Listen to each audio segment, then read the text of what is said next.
نحمده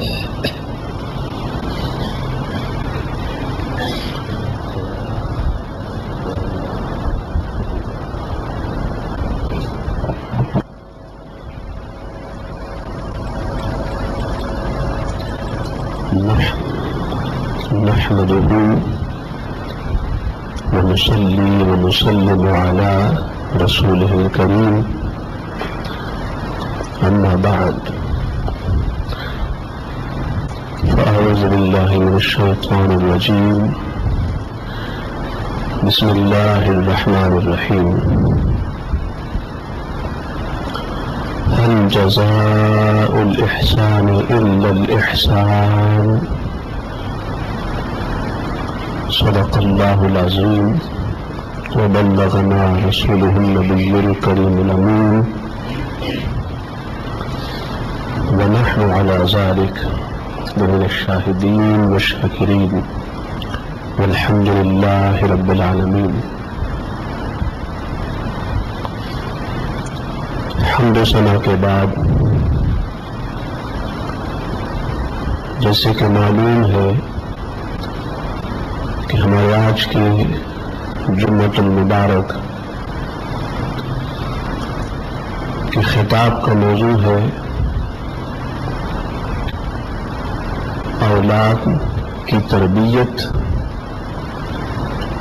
اور اسلام. شاید آپ کو یاد ہو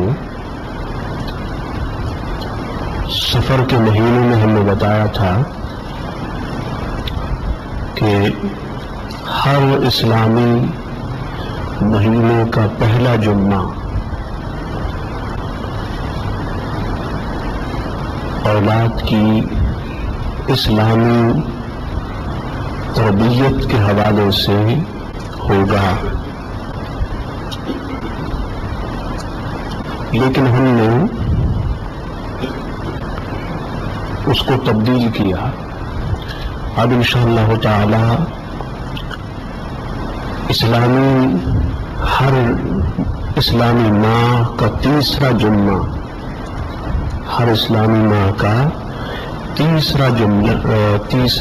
جمعہ اولاد کی تربیت اور اسلام کے عنوان سے ہوگا. ہر اسلامی ماہ کا تیسرا جمعہ یہ ذہن میں خاص بٹھا لے اور ماں باپ تیسرے جمعے کا خطاب ضرور سنا کرے. اللہ پاک کی توفیق سے یہ عنوان انشاءاللہ کئی سالوں تک جائے گا. میں بتا یہ رہا تھا ایک خطاب ہمارا اس عنوان پر ہو گیا ہے. تربیت کی اہمیت کیا ہے اور تربیت کا مقصد کیا ہے اور خود تربیت کیا ہے اور تربیت کی اقسام اور اس کی شکلیں کیا ہے.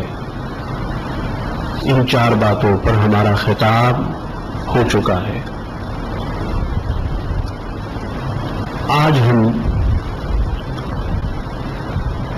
اولاد کی تربیت کے حوالے سے جو موضوع لیں گے وہ ہے اختیار الزوجۃ الصالحہ یا اختیار الام الصالحہ. اولاد کے لیے نیک صالح متقی اور پرہیزگار بیوی کا انتخاب یا اولاد کی تربیت کے لیے نیک صالح متقی پائس ماں کا انتخاب. اولاد کی تربیت میں ماں سب سے زیادہ امپورٹنٹ ہے. ماں سب سے زیادہ اہم ہے. ماں یہ پہلا اسکول ہے اور ماں پہلا مدرسہ ہے جہاں اولاد پڑھتی ہے اور اولاد سیکھتی ہے. سو پہلا مدرسہ اور پہلا اسکول بیٹے کا اور بیٹی کا وہ خود اس کی ماں ہے. ماں نیک ہوگی، صالح ہوگی، شریعت اور سنت کی پابند ہوگی، پردے کی پابند ہوگی اور با حیا ہوگی، تو اولاد بھی سنت اور شریعت کے مطابق ہوگی اور اولاد بھی با حیا ہوگی اور اولاد بھی نیک اور صالح بنے گی.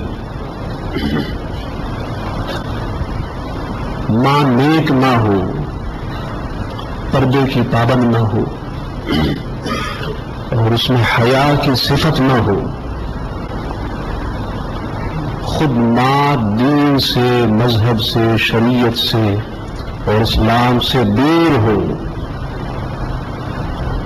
تو پھر اولاد کا انجام بھی ایسا ہی ہوگا. اس لیے کسی عالم کے پاس ایک شخص گیا اور ان سے پوچھا کہ حضرت بیٹے کی تربیت کرنا چاہتا ہوں، آپ یہ بتا دیں کہ بیٹے کی تربیت کیسے کروں. اس نے پوچھا کہ تمہارے بیٹے کی عمر کیا ہے؟ تو اس نے کہا 4 ماہ. اس عالم نے جواب دیا کہ دیر سے آئے ہو، تمہیں شادی سے پہلے آنا چاہیے تھا. شادی سے پہلے پوچھنا چاہیے تھا کہ بیٹے کی اور بیٹی کی اولاد کی تربیت کیسے کروں. اس لیے اولاد کی تربیت کا پہلا مرحلہ اور سٹیپ وہ ان کی نیک اور صالح اور پرہیزگار ماں ہے. ماں کا ایفیکٹ اور ماں کا اثر بچے پہ بہت جلد ہوتا ہے، خواہ وہ اچھا اثر ہو خواہ وہ برا اثر ہو. اس لیے حضور السلام نے فرمایا کہ جب بھی نکاح کرو تو کسی ایسی عورت کا، ایسی بیوی کا انتخاب کرو، کسی ایسی بیوی کو چوز کرو، منتخب کرو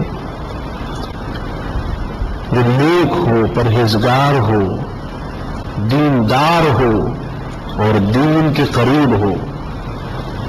اور فرمایا کہ جس نے شادی کے وقت اور نکاح کے وقت فقط بیوی اور عورت کے دین کو دیکھا، اس کے تقوی کو دیکھا، اس کی طہارت کو دیکھا، اس کی پرہیزگاری اور اس کے پائٹی کو دیکھا، تو فرمایا وہ شخص کامیاب ہے، دنیا میں بھی اور آخرت میں بھی. حضور السلام نے فرمایا تنکح المرأة لأربع، کہ عورت سے نکاح ہوتا ہے 4 باتوں کی بنیاد پر. 4 باتوں کی بنیاد پر. فرمایا لمالہا، اس لیے نکاح ہوتا ہے کہ عورت کے پاس مال زیادہ ہے، صاحب مال ہے. اور فرمایا لحسبہا ولحسبہا، اس لیے کہ اس کی فیملی نوبل ہے، نوبل فیملی کی وجہ سے، اعلیٰ اور عمدہ خاندان کی وجہ سے. اور فرمایا وجمالہا، اس کے حسن و جمال کی وجہ سے، حسن کہ وہ حسین ہے، خوبصورت ہے. اور فرمایا ولدینہا، اس کے دین کی وجہ سے کہ عورت دیندار ہے، صاحب تقوی ہے، پاکیزہ ہے، با حیا اور با پردہ ہے. سو حضور نے فرمایا فاظفر بذات الدین، لوگوں دین کو دیکھو، اور دیندار عورت کو دیکھو تو تم کامیاب ہو جاؤ گے. سو اگر آپ چاہتے ہیں کہ اولاد کی صحیح تربیت ہو اسلامی خطوط پر اور مصطفی خطوط پر، تو ماں کا انتخاب اور اولاد کی ماں کا انتخاب، بیوی کا انتخاب فقط دین، تقوی اور طہارت و پرہیزگاری کے معیار پہ ہونا چاہیے. آپ پوری تاریخ اٹھا کے دیکھیں، صحابہ سے لے کر تابعین کو پڑھیں، تبع تابعین کو پڑھیں، بعض کے صالحین اولیاء علماء کو پڑھیں، بڑے بڑے عالم، بڑے بڑے فقیہ، بڑے بڑے محدث، وقت کے بڑے بڑے اولیاء، تو ان کے پیچھے ان کی ماں کی تربیت کا ہاتھ ہوتا ہے. ان کی زندگی، پوری زندگی پہ ماں کی تربیت کے نقوش نمایاں ہوتے ہیں. اس لیے حضور علیہ السلام نے فرمایا کہ ہو سکتا ہے بعض لوگ مال کو دیکھیں، بعض اس کے اعلی خاندان حسب و نسب کو دیکھیں، بعض اس کے حسن و جمال کو دیکھیں، لیکن تم اس کے دینداری اور اس کے تقویٰ کو دیکھو، اس کی دینداری اور تقویٰ کو دیکھو.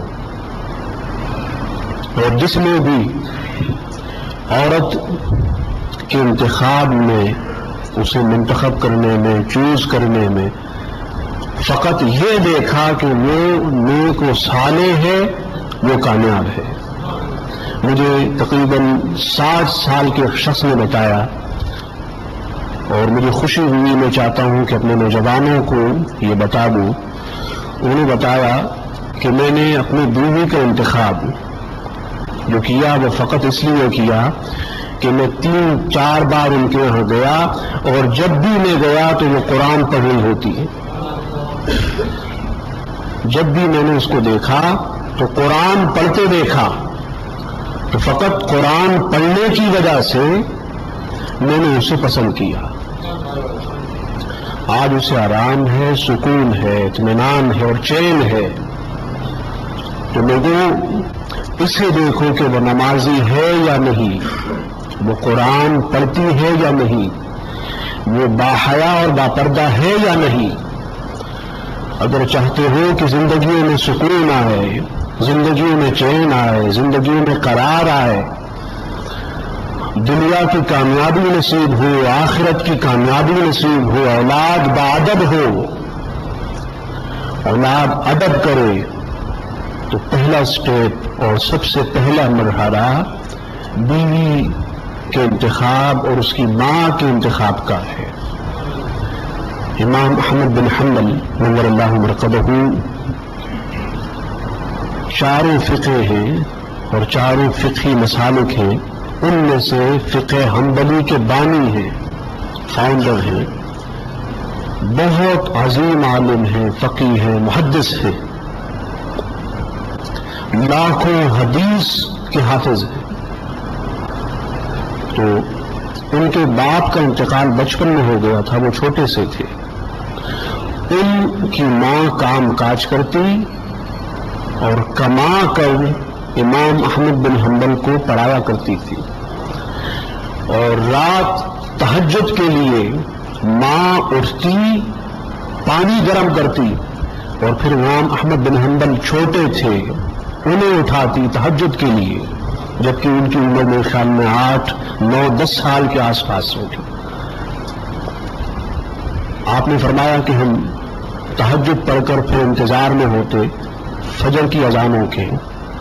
فجر کی اذانیں ہوتی اس وقت، چونکہ یہ جو لائٹس ہیں ان کا انتظام نہ تھا، اندھیرا ہوتا، تاریکی ہوتی، تو ماں امام احمد بن حنبل کو ہاتھ سے پکڑ کر، چھوٹے تھے، ہاتھ سے پکڑ کے مسجد میں جاتی. وہ بچہ فجر کی نماز جماعت سے پڑھتا اور ماں مسجد کے گیٹ کے پاس انتظار میں ہوتی. جب وہ نماز پڑھ لیتا تو ماں پھر ہاتھ سے پکڑ کے گھر لاتی. پڑھواتی. تو اگر امام احمد بن حنبل کی ماں نیک نہ ہوتی تو آج امت کو یہ عظیم محدث اور فقیہ ملتا، آج امت کو یہ عظیم عالم ملتا. یہ فقط ماں کی وجہ سے ملا ہے. اگر ان کے والد کسی اور سے نکاح کرتے، مال کی وجہ سے، اعلیٰ خاندان کی وجہ سے، حسن و جمال کی وجہ سے، تو شاید امام احمد بن حنبل جیسا عظیم محدث اور فقیہ آج امت کو نصیب نہ ہوتا. اس طرح سیدنا تاج المحدثین اور امام المحدثین سیدنا و سندنا ربیعہ رضی اللہ تعالیٰ عنہ، یہ مدینہ منورہ کے علماء، فقہاء، زہداء اور اولیاء میں سے ہوئے ہیں، اور یہ استاد ہیں حضرت امام مالک کے اور حضرت امام حسن بصری کے، اور مدینہ منورہ، مکہ مکرمہ، کوفہ، بغداد، شام و یمن کے عظیم عظیم محدثین کے استاد ہیں. ان کے بارے میں ہے کہ ان کے والد فروخ نام تھا والد کا، وہ مدینہ منورہ سے بنی امیہ کے زمانے میں خراسان لشکر کے ساتھ چلے گئے اور 30,000 دینار چھوڑ کے گئے. ایک طویل عرصہ گزرا، طویل عرصہ. فقدم المدینہ بعد 27 سنہ. ایک طویل عرصے 27 سال بعد، 27 years after، 27 سال بعد وہ مدینہ منورہ آئے.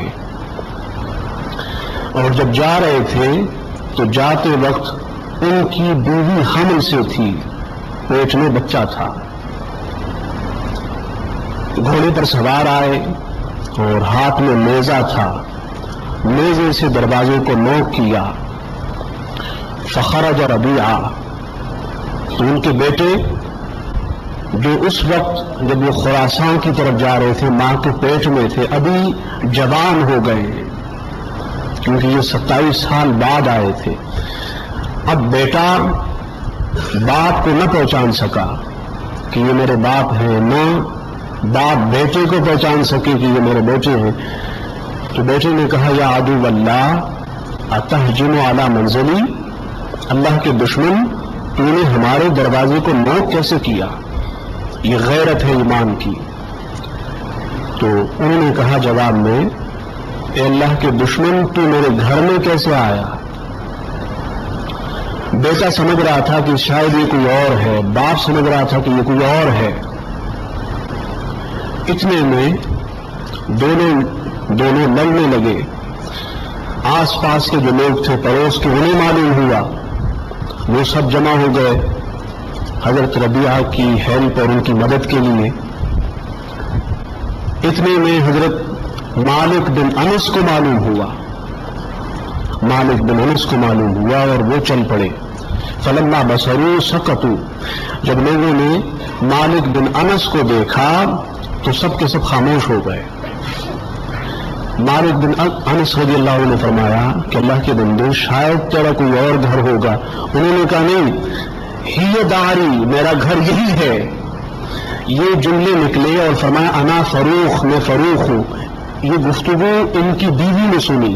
فسمعت امرأته کلامہ فخرجت وقالت ھذا زوجی وھذا ابنی. گفتگو فروخ کی بیوی، ان کی وائف نے سنی اور فوراً نکلی. انہوں نے کہا کہ لوگوں یہ میرے شوہر ہیں، یہ میرے بیٹے ہیں. اور میرے شوہر جب خراسان گئے تھے آج سے 27 سال پہلے تو میرا یہ بیٹا میرے حمل میں تھا، پیٹ میں تھا. تو بہرحال باپ نے بیٹے کو گلے لگایا، بیٹے نے باپ کو گلے لگایا. وبکیا، خوب روئے، جتنا رونا تھا خوب روئے. اس کے بعد گھر میں داخل ہوئے اور کہا یہ میرا بیٹا ہے. ماں نے کہا جی ہاں یہ تیرا وہ بیٹا ہے، جب تو جا رہا تھا تو یہ میرے پیٹ میں تھا، بطن میں تھا. تو گفتگو کے بعد باپ نے کہا کہ وہ 30,000 دینار کہاں ہیں جو میں نے دیے تھے؟ باپ ہوتا ہی ایسا ہے، جب بیوی کو دیتا ہے تو پھر حساب و کتاب بھی کرتا ہے۔ پوچھا وہ جو 30,000 دینار میں نے دیے تھے وہ کہاں رکھے ہیں؟ تو انہوں نے جواب دیا کہ میں نے محفوظ کیے ہیں، میں نے ان کو دفن کیا ہے، میں نکالتی ہوں۔ اتنے میں ان کے بیٹے ربیعہ گھر سے روانہ ہوئے، مسجد نبوی گئے۔ جب مسجد نبوی پہنچے اور وہاں مسجد نبوی میں اس زمانے میں بڑے بڑے حلقے ہوتے تھے درس و تدریس کے، علم اور تعلیم کے بڑے عظیم عظیم حلقے ہوتے تھے، درسگاہیں ہوتی تھی۔ یہ حضور السلام کے دور مبارک سے یہ سلسلہ چلا آ رہا تھا۔ الگ سے کوئی مدرسے، الگ سے کوئی جامعات، الگ سے کوئی اسکول یا الگ سے کوئی دارالعلوم نہیں ہوتا۔ حضور کی مسجد وہ خانقاہ بھی تھی، وہ درسگاہ بھی تھی، اور حضور کی مسجد وہی کالج بھی ہے، وہی اسکول بھی ہے، وہ جامعہ بھی ہے۔ تو ہر طرف بڑے عظیم عظیم علماء ہوتے تھے، فقہا ہوتے تھے، درس حدیث ہوتا، درس فقہ ہوتا، درس قرآن ہوتا، درس تاریخ ہوتا، درس تصوف ہوتا، درس اصلاح ہوتا، زہد و تقوی کے، طہارت کے اسباق پڑھائے جاتے۔ تو جو فروخ ہیں ان کے بیٹے حضرت ربیعہ رضی اللہ تعالیٰ عنہ استاذ کی حیثیت سے اور شیخ الحدیث کی حیثیت سے جا کے ایک حلقے میں بیٹھے۔ اب جب بیٹھے تو اپنے وقت کے بڑے بڑے علماء اور فقہاء ان کے پاس آ کے پڑھنے لگے۔ ان میں حضرت امام مالک آئے، حضرت امام حسن آئے، واشراف المدینہ واحدق الناس، مدینہ منورہ کے بڑے بڑے علماء اور محدثین آ کر ان کے حلقہ درس میں بیٹھے اور ان سے علم حاصل کرنے لگے۔ اتنے میں وہاں گھر میں ان کی ماں نے ان کے باپ سے کہا، فروخ سے، کہ جا فصل، جا مسجد نبوی میں اور نماز پڑھ۔ وہ نماز پڑھنے کے لیے آئے اور نماز پڑھ کے فارغ ہوئے۔ انہوں نے دیکھا کہ ایک عظیم حلقہ لگا ہوا ہے اور درس و تدریس کا سلسلہ ہے، اور ایک نوجوان ہے جس کی بڑی عمدہ اونچی ٹوپی ہے۔ جب انہوں نے باپ کو دیکھا تو سر جھکایا، تو باپ کو شک ہوا کہ یہ کون ہے، یہ کون خوش نصیب ہے جو تاجدار کائنات کی مسجد میں بیٹھ کر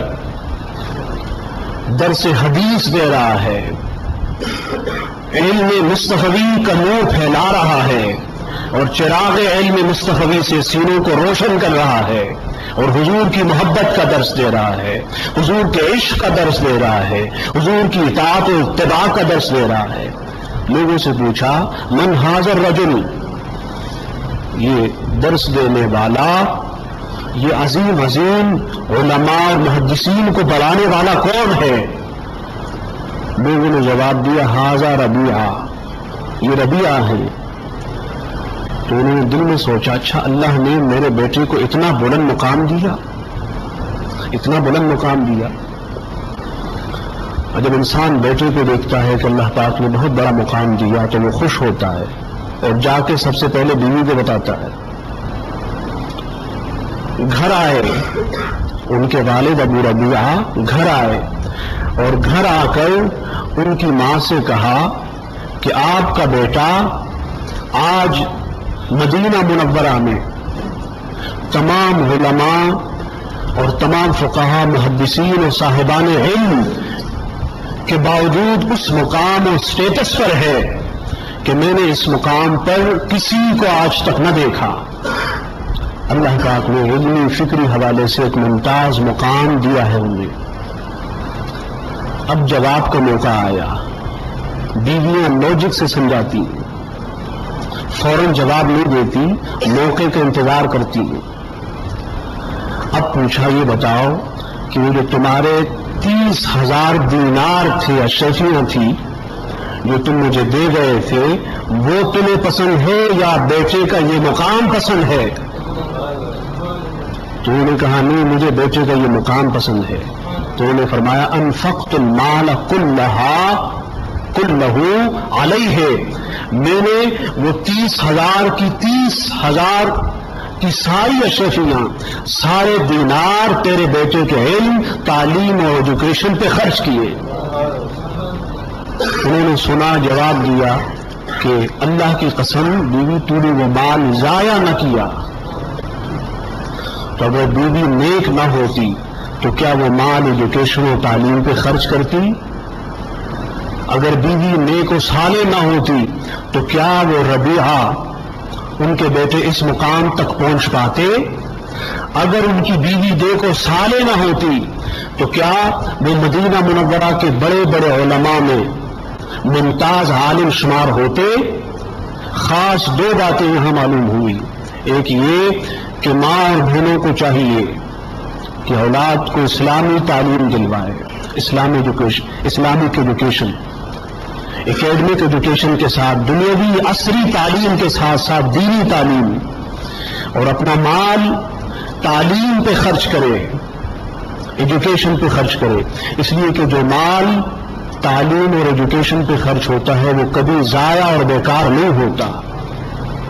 اس لیے لوگوں نیک و صالح بیویوں کا انتخاب کیا کرو، اولاد کی تربیت کے لیے نیک و صالح ماہوں کا انتخاب کیا کرو. یہ اولاد کی تربیت کا پہلا زینہ ہے، اولاد کی تربیت کا پہلا درجہ، پہلا مرحلہ، پہلا سٹیپ ہے. بیوی نیک و صالح ہو تو پھر بیٹا ولی بنتا ہے، بیوی نیک و صالح ہو تو بیٹا قطب بنتا ہے، بیوی نیک و صالح ہو تو بیٹا پھر غوث اعظم غوث الورا بنتا ہے، بیوی نیک و صالح ہو تو پھر باپ اسد اللہ الغالب بنتے ہیں، شیر خدا بنتے ہیں. بیوی نیک و صالح ہو تو پھر تاجدار کائنات جیسا حسین و جمیل اور حضور جیسا خوبصورت پیکر نبوت اور پیکر رسالت پھر حسن اور جمال کے سنچے میں ڈھلتا ہے. اللہ تعالی ہمیں اپنی اولاد کی صحیح تعلیم و تربیت کی توفیق عطا فرمائے. وما علینا الا البلاغ.